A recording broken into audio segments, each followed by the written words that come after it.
সিআইটিউর ৫৬তম প্রতিষ্ঠা বার্ষিকী পালন করা হলো সিআইটিউর সদর দপ্তরে।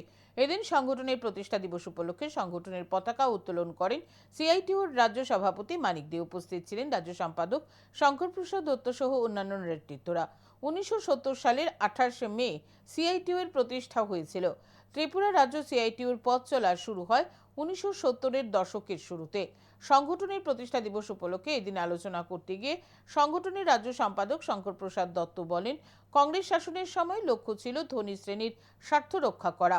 একইভাবে বর্তমান সরকারের সময়ও দেখা যাচ্ছে বিজেপি সরকারের লক্ষ্য পুঁজিপতিদের স্বার্থ রক্ষা করা।